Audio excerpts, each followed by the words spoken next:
Hello everyone, तुमचं खूप खूप स्वागत आहे आपल्या या नवीन पॉडकास्टमध्ये. आजचे आपले स्पेशल गेस्ट असणार आहेत. त्या अगोदर मी तुम्हाला काही गोष्टी सांगते. तर बघा मित्रांनो, तुम्ही जे काही हा पूर्ण पॉडकास्ट बघतायत, तुम्ही सुद्धा एक क्लास 10 चे स्टुडंट आहात, बोर्ड एक्झाम देणार आहात. तर तुम्ही सुद्धा खूप साऱ्या फेजमधून जाणार आहात. जसं की तुमचं आता असतं की एक्झाम फार लांब आहे. तर अभ्यास अजून नंतर करेल. असं नंतर करत-करत केव्हा बोर्ड एक्झाम येऊन जाईल, हे तुम्ही सांगू शकणार नाही. अशाच एका स्टुडंटची आपण जर्नी जाणून घेणार आहोत आजच्या पॉडकास्टमध्ये, की त्याने सुद्धा ह्या सर्व फेज फेस केलेल्या आहेत.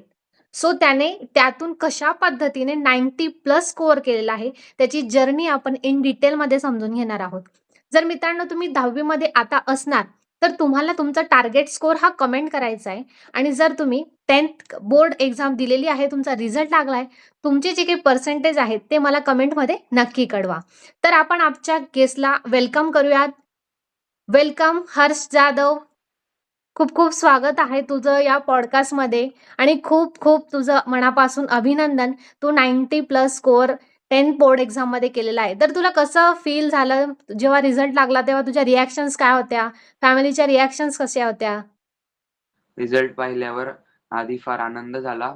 त्यानंतर फॅमिलीचे रिएक्शन्स पाहून अजूनच छान वाटलं. अरे वाह! तुला किती स्कोर एक्स्पेक्ट होता बरं तरी क्लास 10th मध्ये? माझा एक्स्पेक्टेड स्कोर 85 टू 90 किंवा 95 पर्यंत होता. अच्छा आणि तुला 91 स्कोर हा मिळालेला आहे. तर तुझी जी काही स्टडी रुटीन होती, ती कशी होती? मी कोणता टाईम टेबल बनवला नव्हता. फक्त स्लॉट केले होते आणि त्या स्लॉटमध्ये जो विषय होता त्याला पूर्ण फोकसने अभ्यास केला बस. ओके. आणि तू जेव्हा अभ्यास करायला बसायचा किंवा डिमोटिव्हेट झाल्यासारखं फील झालं, की रोज-रोज कंटाळा येतो बऱ्याचदा स्टुडंटला. तर तू मोटिव्हेशन कुठून घेत असायचा, की आपल्याला स्टडी हा कन्सिस्टन्सीली करायचा आहे. सो तू मोटिव्हेशन तुला कुठून येत असायचं? माझा मेन मोटिव्हेशन पॅरेंट्सकडूनच येत असायचा आणि डिमोटिव्हेट झाल्यावर मी काही मोटिव्हेशनल वगैरे बघून घ्यायचो. अच्छा. आणि आजकालच्या मुलांचं असतं थोडंफार मोटिव्हेशनल व्हिडिओज बघायला गेले YouTubeवर, तर खूप सारे व्हिडिओज येतात. म्हणजे इन शॉर्ट मोबाईल डिस्ट्रॅक्शन होतं. मोबाईलमध्ये आपला खूप टाईम जातो. तर ते तू कसं टॅकल केलं त्या सिच्युएशन्सला? बऱ्याचदा ह्या सिच्युएशन तुझ्या समोर आल्या असतील. हो. अशा वेळेला मी फक्त मोटिव्हेशन लेक्चर्सवर फोकस करून रील्स आणि शॉर्ट्सला इग्नोर केलं बस. Okay, good. छान. म्हणजे तुझा फोकस फिक्स होता. गुड. आणि जसं की तुझं मी मार्क्स बघितले, तुला सर्व विषयांमध्ये खूप छान मार्क्स मिळाले आहेत. तर यात तुझा असेल ना असा कुठला सब्जेक्ट की तो तुला थोडा टफ जातो? असा कुठला सब्जेक्ट होता? मला टफ जाणारा सब्जेक्ट म्हणजे इतिहास आणि भूगोल. तो मला शेवटपर्यंत काही समजला नाही. अरे! पण तुला स्कोर खूप छान आलेला आहे त्या सब्जेक्टमध्ये सुद्धा तुला आणि तुझा जो तुझा आवडता सब्जेक्ट होता, तो कुठला होता? माझा आवडता सब्जेक्ट सायन्स आणि मॅथ होता. त्यामध्ये जास्त फोकस केल्यामुळे चांगले मार्क्स आहेत. अरे! मार्क्स तुझे खरंच खूप छान आले आहेत. मॅथ्समध्ये तुला 93 आहे, सायन्समध्ये तर भारी 96 स्कोर तू केलेला आहे. खूप छान. तर तू या मॅथ्सचा अभ्यास कसा केला होतास? मी मॅथ्ससाठी पी-वाय-क्यूज आणि मॉक टेस्ट दिल्या होत्या. ओके. मॉक टेस्टचा तुला फायदा झाला. आणि हो. सायन्स हा बऱ्याच स्टुडंटला डिफिकल्ट वाटतो. तर त्याच्यासाठी काही टेक्निक्स तू यूज केल्या होत्या? जसं की डायग्राम वगैरे असतील, त्या थोड्या टफ जातात मुलांना. सो तू काय केलं होतंस? मी सायन्स रट्टा मारण्यापेक्षा कॉन्सेप्ट्सवर भर दिला. त्यामुळे स्कोर चांगला आला. ओके. खूप छान स्कोर तुझा आलेला आहे. त्याच्यानंतर तू जो अभ्यास करायचा त्या प्रिपरेशनसाठी तू कुठले बुक्स रेफर केले होते?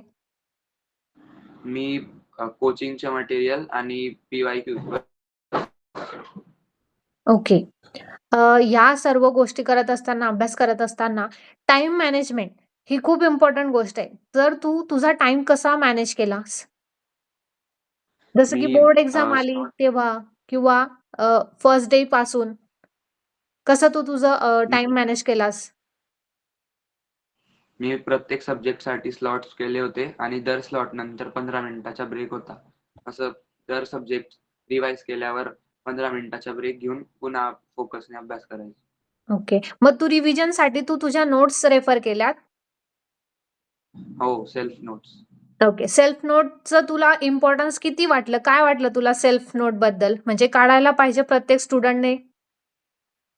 सेल्फ इफ नोट्स खूप इम्पॉर्टंट आहेत. जर कारण एखादा शेवट एव्हरेज स्टुडंट आहे, त्याला त्याचं एक्स्पेक्टेड आहे स्कोर, की मी सुद्धा 90 प्लस स्कोर करू शकतो का? तर त्याच्यासाठी म्हणजे ह्या ज्या गोष्टी आहेत बारीक-बारीक, जसं की झालं नोट्स काढणं, सेल्फ नोट काढणं किंवा डेली कन्सिस्टंट होऊन स्टडी करणं, या ज्या गोष्टी तू शेअर करतोय, त्या खरंच खूप गरजेच्या आहेत का तुझ्या पॉइंट ऑफ व्ह्यू?